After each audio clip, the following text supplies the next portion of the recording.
네, 안녕하세요. 반갑습니다. 이승훈 소장입니다. 자, 오늘은 좀 흥미로운 주제를 갖고 와봤습니다. 여러분들도 많이 궁금해하시는 주제일 텐데 부동산 부자들은 도대체 무엇이 다른 걸까? 자, 이 부분을 한번 말씀 나눠보려고 합니다. 저도 많은 분들과 상담을 나누면서 이 부동산 부자분들의 어떤 특징이나 성격이나 마인드, 성향 이런 것들을 보게 되는데 공통적인 부분이 있더라고요. 그래서 여러분들과 이 내용을 공유하게 되면서 여러분들이 투자 방향을 설정하는데 큰 도움이 되셨으면 좋겠습니다. 자, 부동산 부자들의 공통점 첫 번째는 바로 이겁니다. 진짜 부자일수록 리스크에 예민하고 민감하다라는 겁니다. 자, 우리가 통상적으로 생각을 할 때는요. 이 부자가 된 분들은 굉장히 공격적이고 과감한 투자를 해서 수익을 창출했을 것이다 라고 막연한 믿음이 있는데 사실 그렇지는 않습니다. 보편적으로. 이거는 어떻게 보면은 당연할 수도 있는데요. 여러분들도 이제 부자가 되시면, 나중에 부자가 되시면 이렇게 좀 보수적인 운영 전략으로 바뀌게 됩니다. 물론 성향도 있겠습니다만. 왜 그런지 간단한 예를 들어볼게요. 자, 여러분들이 만약에 내 전 재산이 100만 원이라고 해보죠. 굉장히 슬프겠죠. 네. 그런데 한편으로는 100억 원이 있다고 생각해 보십시오. 이건 정말 상상만도 즐거운데 여러분의 재산이 100억 원이 있다면 이 투자를 어떻게 운용할까라고 생각을 해보세요. 자, 미국의 국채라는 것은 미국의 국채 같은 경우에는 무위험 자산이라고 봅니다. 미국이라는 초강대국이 망하지만 않은데 배팅하게 되면은 시간만 지나면 일정한 수익이 나오는 거예요. 그래서 무위험 자산인데 미국 국채가 최근에 한 4% 내외 정도 되더라고요. 그래서 뭐 2년물, 3년물, 5년물 여러 가지가 있겠습니다만 내 100억이라는 자산을 미국 국채에 투자를 한다. 그러면 4%의 연수익률이니까 100억을 넣게 되면은 나는 아주 안정적으로 4%, 즉 4억이라는 돈이 매년 들어오게 됩니다. 그러면 한 달에 한 3천만 원, 약 3천만 원 정도 거의 하루에 100만 원씩 내가 마음껏 쓴다고 하더라도 내 자산은 줄지를 않아요. 그러면 100억이라는 자산을 국채에다가 투자하는 거 얼마든지 고려해 볼 만한 대상이 되겠죠. 그래서 실제로 부자들, 부자들 개인이 하시는 것들보다도 기관이라든가 이런 큰 국민연금이라든가 이런 데서 대규모의 자금 운용 중에서 채권의 비중이 상당히 높습니다. 왜냐하면 안전하기 때문에 이렇게 투자를 하거든요. 근데 만약에 우리가 100만 원이 있다고 해보죠. 그럼 100만 원이 있어서 미국 국채에 투자하게 되고 1년 뒤에 우리는 4만 원을 벌게 됩니다. 4만 원을 벌기 위해서 여러분들 1년 동안 내 전재산 넣는 게 현명한 판단일까요? 4만 원 정도면 여러분들이 술 한 번 안 먹거나 커피 몇 잔 안 마시면 벌 수 있는 돈입니다. 그렇기 때문에 자산이 적으면 적을수록 그런 안전자산에 대한 선호보다는 굉장히 하이 리스크, 하이 리턴 투자를 하게 마련이에요. 예를 들어 어떤 곳에 투자 대상이 있는데 성공하게 되면은 5배를 불려줍니다. 그런데 실패하게 되면은 그 돈을 잃어버려요. 내가 100억 원이 있다. 그러면 이거 성공하게 되면 500억으로 만들어줍니다. 그런데 실패하게 되면 내 100억 원을 전부 다 잃어버려요. 확률은 50대 50입니다. 자, 그러면 우리가 어떤 확률 모형이라든가 이성적이고 어떤 합리적인 판단을 한다 그러면 당연히 확률이 같은데 5배의 수익을 준다. 그러면 이거를 투자하는 게 맞겠죠. 하지만 내 전재산 100억을 거기다가 배팅할 수 있는 분이 과연 몇 분이나 있겠습니까? 절대로 못한다라는 겁니다. 하지만 100만 원이 있습니다. 그럼 어떻게 하시겠습니까? 안전자산 투자해서 1년에 안전하게 4만 원 버시겠습니까? 혹은 100만 원을 잃어버릴 것들 감수하고라도 500만 원을 벌 수 있는 기회에 배팅을 하시겠습니까?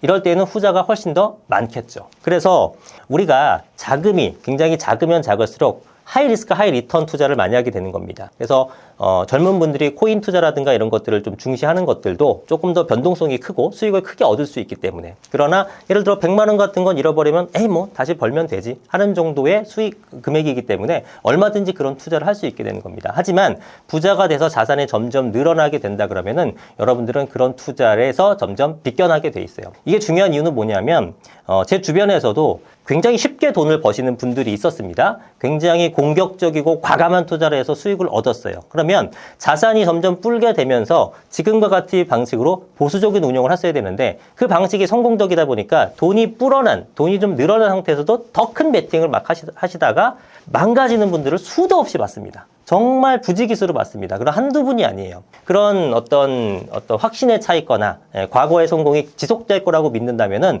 부자가 되지 못합니다. 지금 부자가 되신 분들은 그러한 전략들을 꾸준하게 이행하신 분들입니다. 계속 공격적인 투자를 했다가는 오래 지속되기가 어렵다라는 점 분명히 인식을 하시고 여러분도 자산이 늘어나면 늘어날수록 좀 안정적이고 보수적인 운영 방식을 택하셔야 된다. 이 말씀을 꼭 드리겠습니다. 자, 부동산 부자들의 특징 두 번째는요. 자산은 빠르게 실물로 이동한다라는 겁니다. 자, 이게 무슨 얘기냐면 소득으로 돈이 많이 생겼습니다. 그러면 이 현금을 현금화하고 있는 것을 좋아하지 않아요. 왜냐?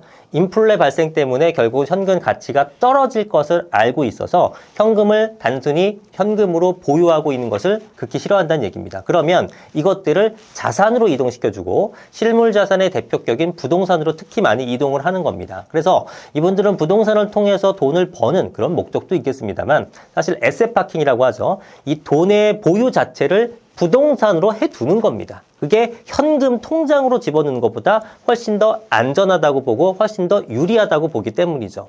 우리나라 부동산 자산의 77% 정도가 부동산이라고 합니다. 부자가 되신 분들은 실물자산 부동산 쪽으로 상당히 많이 이동을 합니다. 제가 상담을 통해서 만나 뵀던 이 어떤 뭐 사업가 분들 아니면 대기업의 고위급 임원분들 또는 혹은 뭐 코인 투자나 주식 투자로 크게 성공하셔도 어쨌든 돈이 많은 분들 이런 분들 현금성 자산이 많은 분들이 현금이 많아지게 되면은 거의 반드시 대부분 부동산 투자를 하는 모습을 봐왔습니다. 그게 가장 안전한 투자가 되니까요. 그래서 부자들의 특징 중에 한 가지는 자산이 많이 모이게 되면은 부동산 쪽으로 투자를 많이 해서 에셋 파킹을 한다라는 부분입니다. 자, 부동산 부자들의 공통적인 성향, 또 투자 마인드에 대해서 얘기하고 있습니다. 자, 세 번째는요. 전문가의 조언을 빠르게 행동으로 옮긴다라는 점입니다. 자, 아무리 유능한 사람이라도 모든 분야를 내가 전문가 수준으로 지식을 익힐 수는 없습니다. 금매가 언제 나오고 정책이 어떻게 바뀌고 세법이 어떻게 조정되고 이걸 하나하나 내가 다 공부해서 알기란 거의 불가능에 가깝죠. 하지만 각 분야의 전문가들을 활용할 수는 있는 겁니다. 그래서 부자들은 이 부분을 참 잘합니다. 그래서 전문가들한테 조언을 꾸준하게 듣고 그걸 빠르게 실행으로 옮기기도 하고요. 때로는 어떤 좋은 정보를 얻게 되면은 그거에 대한 대가를 또 지불합니다. 뭐 정식으로 컨설팅 받은 수수료 외에 추가적인 지불을 한다든지 그렇게 되면은 더 많은 정보가 그분한테 옮겨지게 되겠죠. 아무래도. 그래서 정보의 어떤 선점력 이런 것들을 높이는 그런 모습도 많이 보이거든요. 그리고 이런 조언을 듣고 끝나는 것이 아닙니다. 굉장히 빠르게 실행을 하세요. 아무래도 부자인 분들은 자본주의에 대한 이해라든가 이런 현금 흐름에 대한 구조적인 내용을 정확히 파악하고 있기 때문에 그런 전문가의 조언을 듣고 본인도 꾸준하게 공부를 해왔던 상황이라 결정이 빠를 수밖에 없죠. 예, 그래서 이런 분들은 확실히 돈을 벌 수밖에 없겠구나라는 느낌을 되게 강하게 받았습니다. 반면에 부자가 되지 못하는 좀 특징을 가진 분들은 똑같이 이렇게 전문가의 조언을 듣는다고 하더라도 사실 실행력이 굉장히 느린 분들이 많죠. 나름대로 공부도 하고 뭐 질문도 하고 하는데 결국은 투자를 못 하세요. 이런 분들이 사실 주변에 꽤 많거든요. 저한테 상담 오셨던 분들 중에서도 저한테 상담을 받고 가시면은 요렇게 상담받고 제가 마지막에 항상 이 말씀을 드립니다. 저희가 1시간 동안 상담을 통해서 제가 여러 가지 조언을 드렸지만 고객님이 가셔서 이 조언을 토대로 뭔가 실행하지 않으면 우리 1시간 동안 그냥 얘기만 한 겁니다. 의미가 없는 거예요. 이 말씀을 마지막에 항상 드리고 갑니다.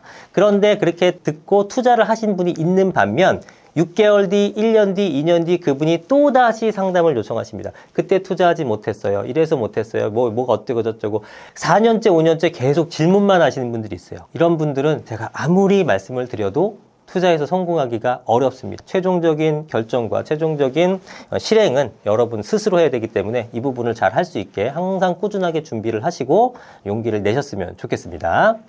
자, 네 번째 투자는요. 단기 투자를 지향하고 장기 투자를 지향한다라는 겁니다.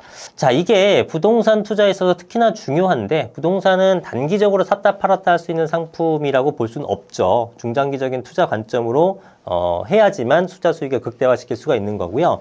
특히나 우리가 돈을 벌기 위해서는 큰 돈을 투자를 하거나 혹은 시간이라도 투자를 해야 됩니다.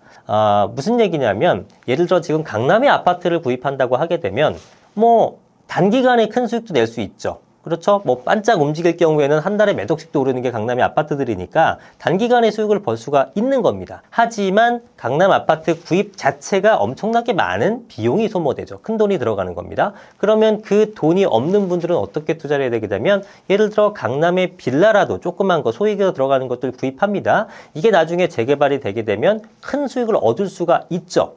하지만 그 과정이 굉장히 오래 걸릴 수 있다는 겁니다. 즉 큰 돈을 투자하거나 그게 아니면 최소한 시간이라도 투자해야지만 돈을 벌 수 있는 건데, 근데 우리 일반적인 분들은 단기간에 작은 돈으로 큰 수익을 노리고 있단 말입니다. 이런 상품은 사실상 없는 거죠. 그래서 단기 투자는 하지 마시고 장기적 관점에서 투자를 하시는 것이 굉장히 중요합니다. 부자들은 돈도 많으면서 장기적 관점에 투자를 해요.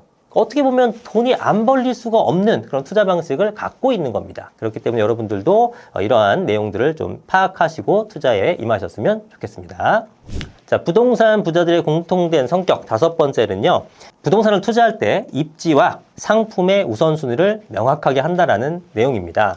자, 이건 기본 중에 기본이기도 한데요. 부동산 투자할 때 입지는 정말 2번, 3번, 4번 강조해도 아깝지 않을 정도로 매우 가장 중요한 내용이라고 볼 수가 있겠습니다. 그런데 입지가 좋게 되면은 환금성도 뛰어나게 됩니다. 자동적으로 따라오는 거고, 근데 일반 분들이 입지에 대한 중요도를 알면서도 실제 투자를 할 때는 그거를 망각하시는 분들이 많아요. 그러면 예를 들어서 외곽에 있는 아파트라도 정말 외관이 화려하고 이쁘고 인테리어가 좀 잘 돼 있고 조명이 아름다운 게 걸려 있고 이러면은 눈이 확 뒤집혀서 그걸 계약하시는 분들이 있거든요. 그런 거는 실제 투자에 있어서는 그다지 중요한 요소들이 아닙니다. 하지만 우리가 시각적으로 봤을 때 정말 아름다운 집이 보이게 되면은 그거를 계약하고 싶죠.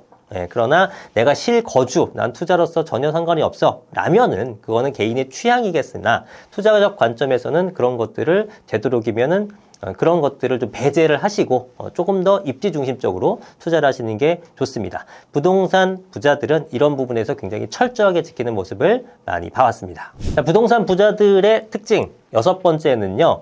대출을 제대로 잘 활용한다는 겁니다. 여러분들 대출을 잘 활용한다는 것이 뭐 영끌을 한다, 뭐 최대한 이용한다 이런 의미는 아닙니다. 내가 감당할 수 있는 범위 내에서 최대한 활용을 하는 것이 제대로 이용하는 거겠죠. 그래서 부자들은 돈이 여유가 있으면서도 대출을 활용하는 경우가 많습니다. 물론 내가 감당할 수 있는 범위 내에서요. 현금 보유를 통해서 어떤 또 다른 상품이 나왔을 때 투자할 수 있는 실탄을 확보할 수도 있는 거고, 위험이 왔을 때 그거를 버텨낼 수 있는 여력을 만들어주기 위해서이기도 하거니와, 그래서 대출을 최대한 활용하는 것이 중요한데 당연히 전제가 되는 것은 여러분들의 현금 흐름을 파악하고 감당이 가능한 범위 내에서 한다. 이 부분이 중요합니다.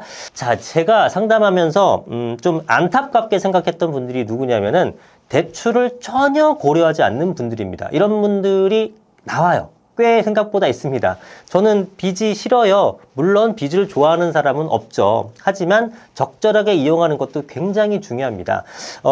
대출을 조금 활용하게 되면은 훨씬 더 자산을 늘릴 수 있는 기회가 있는데 그걸 스스로 걷어차는 분들이 너무나 많거든요. 그래서 그런 분들은 제가 좀 안타까운 겁니다. 훨씬 더 지금보다 여유로워 안락한 경제적인 자유를 누릴 수 있는 그런 기회가 제공됐는데도 그런 것들을 스스로 걷어차버린 분이 많다라는 겁니다. 여러분들은 대출을 뭐 빚이다, 그냥 좀 죄악시한다 이렇게 생각하지 마시고요. 이거를 내가 잘 활용하는 그런 도구로 만들겠다 이런 생각으로 투자에 임하셨으면 좋겠습니다. 영끌을 하라는 얘기는 절대로 아닙니다.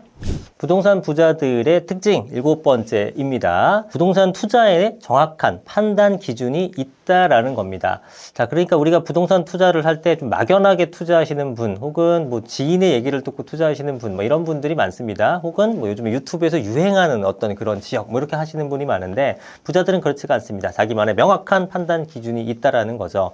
그래서 뭐 교통, 그다음에 아니면 학군, 또 내지는 입지 이런 부분들이 항상 정립이 되어 있기 때문에 거기에 부합하는 그러한 부동산들을 선별적으로 고르시는 그런 능력들이 있으십니다. 그래서 여러분들도 그냥 휩쓸리면서 분위기에 휩쓸리면서 투자하지 마시고요. 명확한 판단 기준을 갖고 투자를 임하셨으면 좋겠습니다.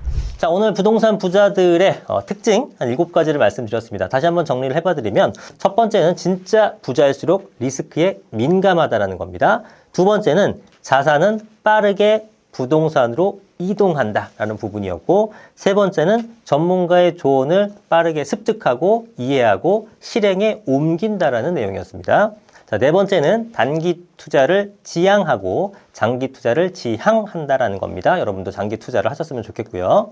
자, 다섯 번째는 부동산 투자 시 입지와 환금성을 중요시한다라는 겁니다. 입지가 좋다면 환금성은 자동으로 따라오는 거라고 말씀드렸고, 입지가 가장 중요하다. 이 말씀은 입이 아프게 말씀드려도 여러분들 계속 새겨 들으셔야 됩니다.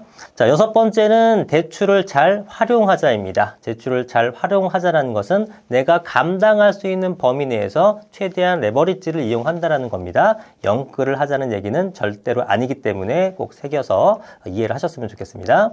자, 일곱 번째는 부동산 투자에도 명확한 판단 기준이 있어야 된다는 겁니다. 분위기에 휩쓸린 투자를 하실 게 아니라 내가 명확한 기준을 설정해 놓고 거기에 들어오는 그러한 부동산을 잡으시는 것이 중요할 것 같습니다. 자, 오늘 특징을 얘기 한번 들어보셨는데요. 부동산 부자들은 뭐 단지 돈이 많다고 부자가 된 것이 아닙니다. 이렇게 노력을 하고 또 대단히 판단도 빠르고 실행력도 있고 용기도 있는 그런 분들이라고 말씀드릴 수 있을 것 같습니다. 여러분도 이 영상을 보자마자 바로 부자가 된 것은 아니시지만 부자가 되는 첫걸음을 떼었다고 감히 말씀을 드리고 싶습니다. 이러한 내용들을 여러분도 습득하셔서 자산 증식에 도움이 되셨으면 좋겠고, 나중에 부자로서 여러분들과 또 만나 뵙고 싶습니다. 저는 다음에 더 좋은 영상으로 또 찾아뵙도록 하겠습니다. 감사합니다. 이승훈 소장이었습니다.